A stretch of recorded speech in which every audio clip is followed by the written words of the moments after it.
Sri Lanka rises out of the ocean like a mirage. A small island with riches worthy of an entire continent.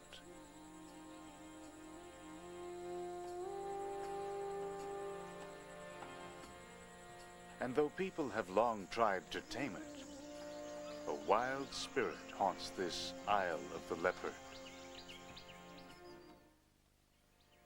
Like a giant teardrop, the island fell away from the Indian subcontinent some 12 million years ago. Separated by less than 50 kilometers of water, it grew into a world apart. Medieval Arab merchants who happened upon this emerald wonder called it serendip, or an unexpected surprise. Today's name, Sri Lanka, means resplendent island in Sanskrit. The island, like a proverbial ark, bears a microcosm of creatures from the Asian continent.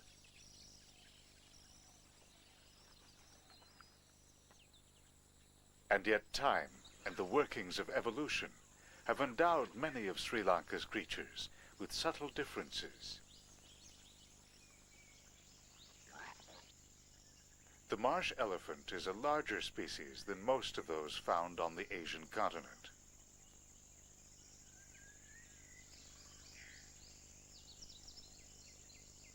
But its size offered no protection against the tide of history.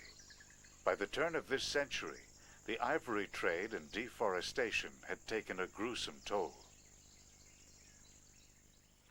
Sri Lanka's elephants had all but vanished.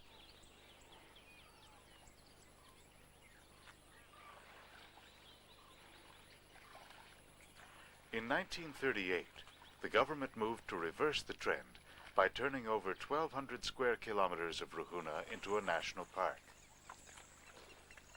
In the decades that followed, the elephant population swelled to nearly 3,000.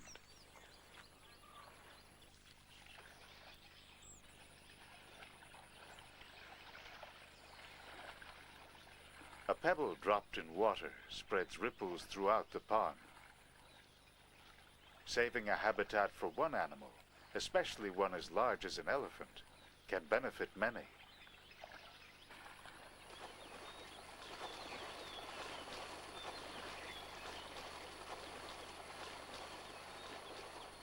With the establishment of Ruhuna National Park, Sri Lanka has placed nearly 14% of its land under protection.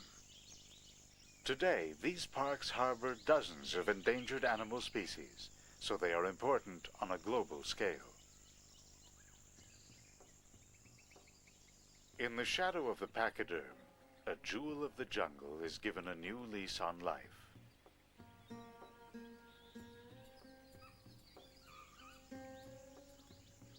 It is said that the cat was the only animal Buddha would not allow in heaven. But here in Ruhuna, the rare Sri Lankan leopard basks in paradise. Compared with leopards on the continent, the rosettes on this cat's coat are smaller and more delicate. It's an elegant camouflage, evoking a time when dense rainforest still covered 80% of the island. Usually the cats sleep by day and stalk their prey by night.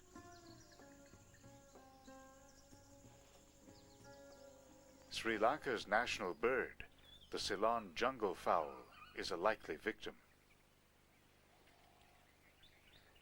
But unlike its domesticated descendant, the chicken, this bird is extremely wary and hard to catch.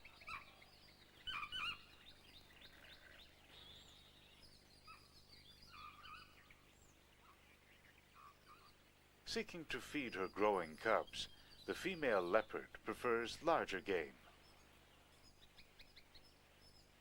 The chital deer, for one.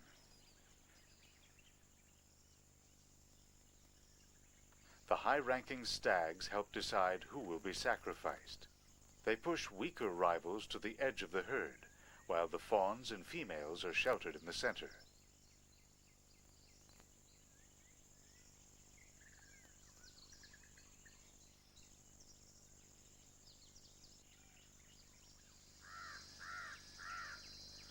But after landing her prize, the leopard does not always hold on to it. With cubs to protect, she can't risk a fight when others move in to stake a claim. There's a good chance this is the creature that scared her off. The mugger crocodile would gladly eat both the leopard and her catch. Though reptiles were well established on Sri Lanka when it floated away from the mainland, the mugger is the only freshwater crocodilian that made the trip. At just 3 meters long, this one's less imposing than some of its kind, which can stretch over 16 feet. But it still packs ferocious jaw power, enough to crush bone when it snaps at its victims. Muggers were once hunted nearly to extinction for their skins, and they remain endangered on the continent. Thanks to the protection offered within Sri Lanka parks, they have staged an impressive comeback. Indeed, these prehistoric holdovers won't disappear easily. Although they prefer shallow marshes, lakes, and rivers, these tenacious reptiles have adapted to human landscapes by living in irrigation canals and other man-made bodies.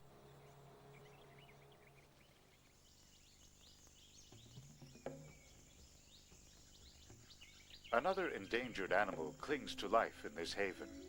He may look cuddly, but savvy locals steer clear of the sloth bear. Its hearing and eyesight are decidedly poor, but when it detects unfamiliar smells, this bear has been known to attack wildly. Still, the sloth bear has no fangs. With a long groove in the roof of its mouth, its lips can be puckered into an impressive suction device. It is, in effect, a bear vacuum designed for cleaning up termites. Nutritious and plentiful, these insects are simple to catch with the right equipment.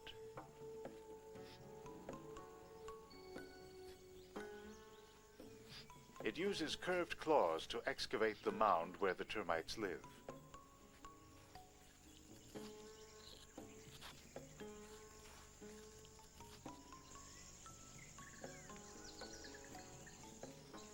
These tools also provide traction when climbing trees.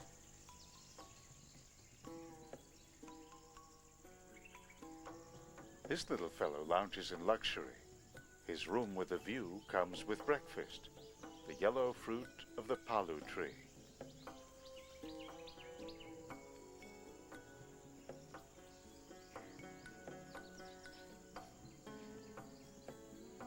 Riding bareback is the only way to go if you're a sloth cub. Babies are born at the end of December and spend up to 2 years atop their mother.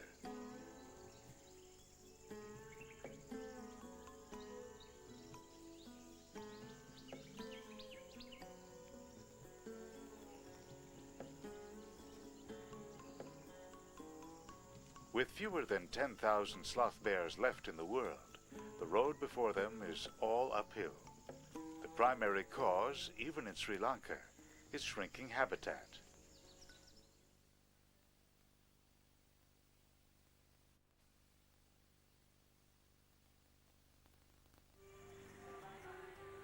On this island ruled by environmental extremes, human encroachment has compounded the problem.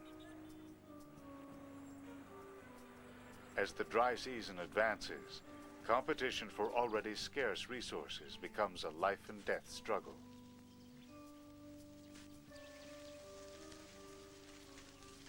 Elephants forage for every last blade of grass.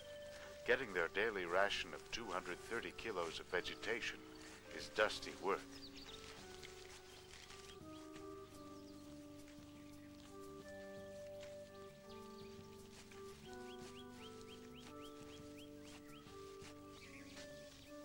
During dry seasons, they use their front feet to dig holes in search of underground springs.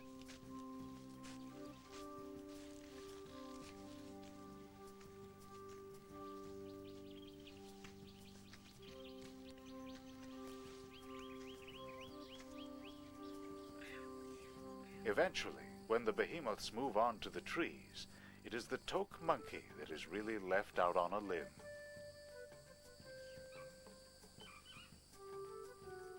Known for its stylish haircut and sensitive eyes, the toque monkey is found only in Sri Lanka, but it is adapted to an island that no longer exists.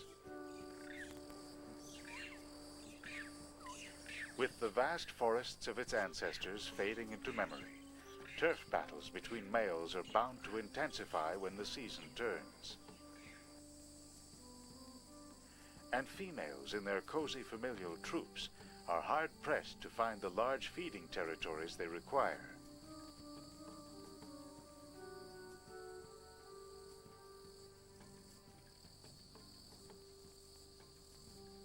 As the dry season deepens, there's seldom enough leaves, insects, and fruit to go around.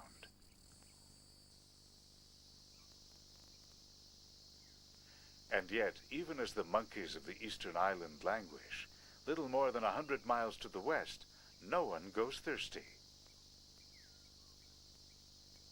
A trick of geography and climate has created wetlands so abundant they look like they belong in parts of India.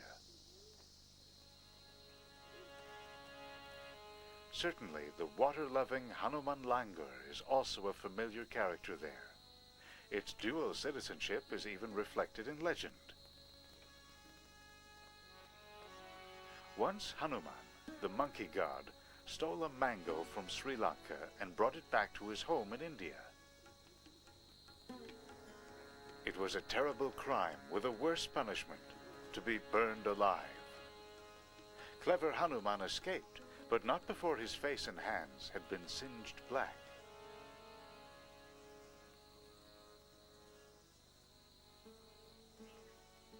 Thieves or not, Hanuman langurs are excellent parents. The females raise their young communally, taking turns babysitting while others feed.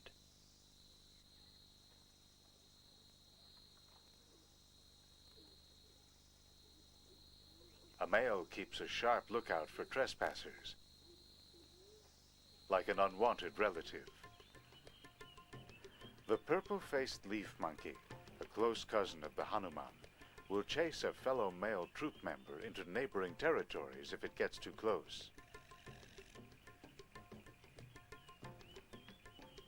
But generally, these primates, native only to Sri Lanka, prefer to avoid family squabbles, conserving energy for more tasteful pursuits, such as new leaves, flowers, and fruits.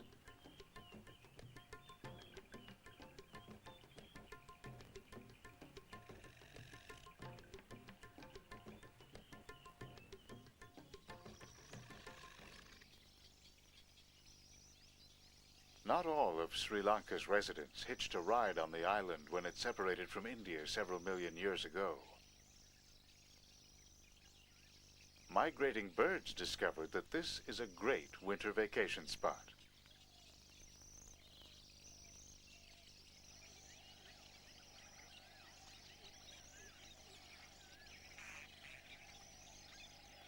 They fly in from Siberia, Scandinavia, and Western Europe to wait out the cold.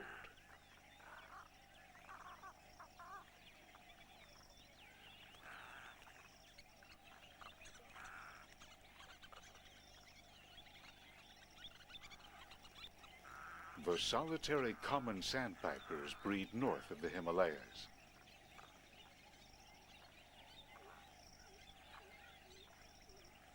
The turnstones have traveled thousands of miles from the North Atlantic.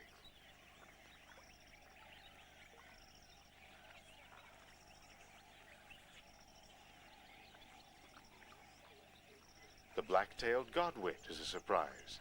It nests along the Arctic Circle and rarely comes so far south.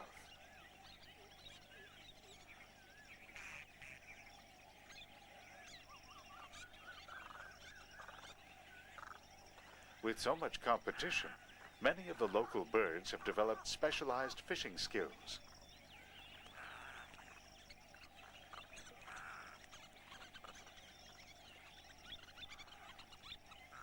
The painted stork rakes the muddy lake bottom with its long legs and grabs any unfortunate animal it stirs up.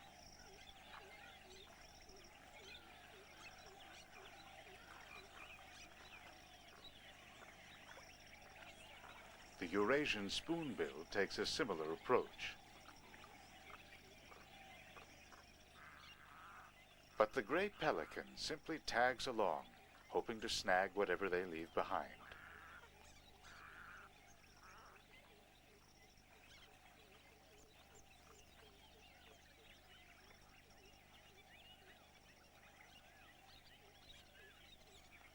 It can hold dozens of fish in the handy pouch of its lower bill.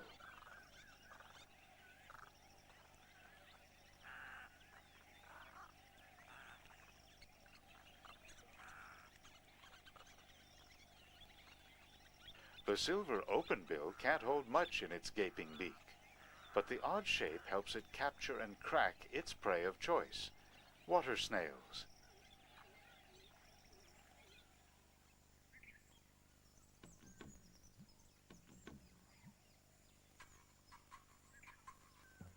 In this land of 1,000 niches, the cattle egret dedicates itself to nibbling insects from the ears of one of Sri Lanka's greatest treasures, the Asiatic wild buffalo.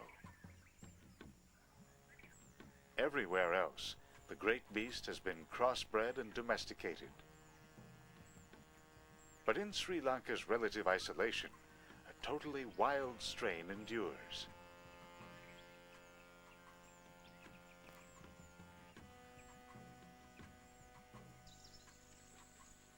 Even better than a hungry heron, a good dip in a swamp can help save it from the swarm of bugs that haunt it.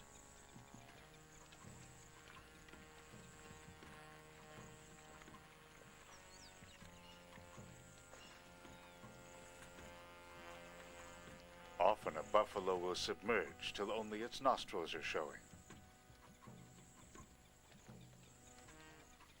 Exposed wet ears create perfect insect nets. This time, it's the frogs that move in to clean them out. Wild buffalo calves are born between November and January. Less than 10 kilos at birth, they will grow to a hulking half-ton like their mother.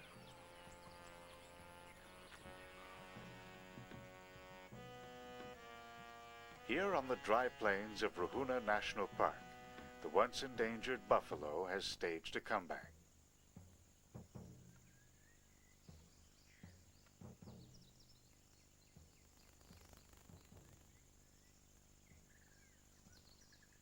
But as the population has swelled, buffaloes, along with elephants and other grazing animals, have chewed the precious grasslands down to a nub.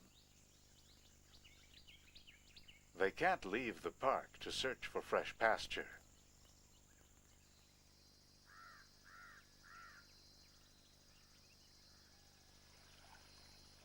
Their tame cousins work the land for human benefit.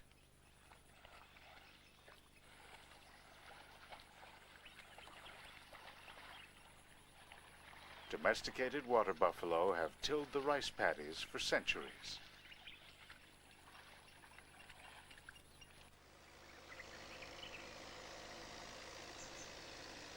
But in recent years, even they have been displaced. New methods and machinery mean bigger paddies and better yields.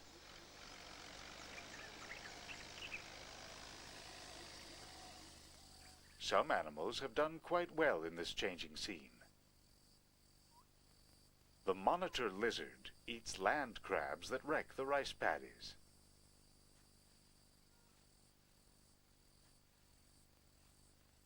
Long protected by law, the lizard is considered the farmer's friend.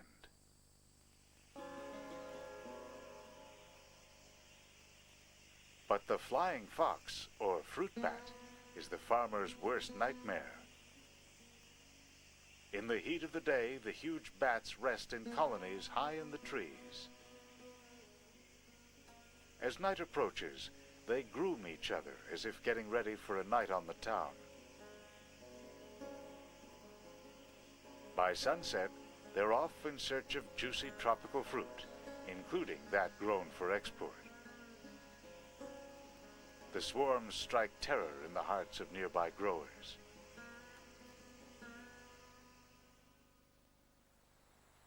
Still, these are only a few of the animals that have profited from the pervasive move to agriculture. For the most part, every leaf of tea and every cane of sugar is harvested at the expense of some wild animal's home.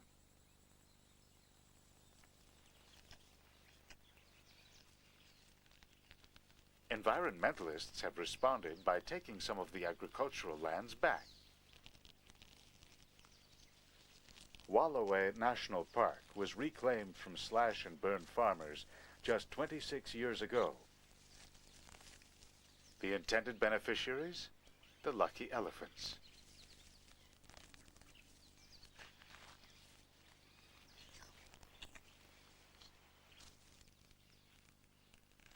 So it goes. The fate of the animals will always be linked to the stresses and strains of human society. This resplendent isle is no different. A terrible civil war, decades in the making, continues to rack the countryside. Though the people of Sri Lanka have not made peace with themselves, they have so far managed to call a truce with nature.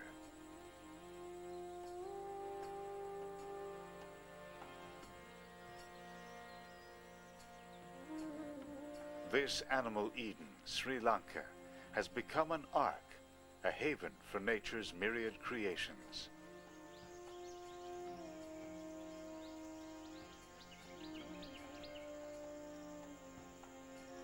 Will it always have room for the leopard and its wild cousins?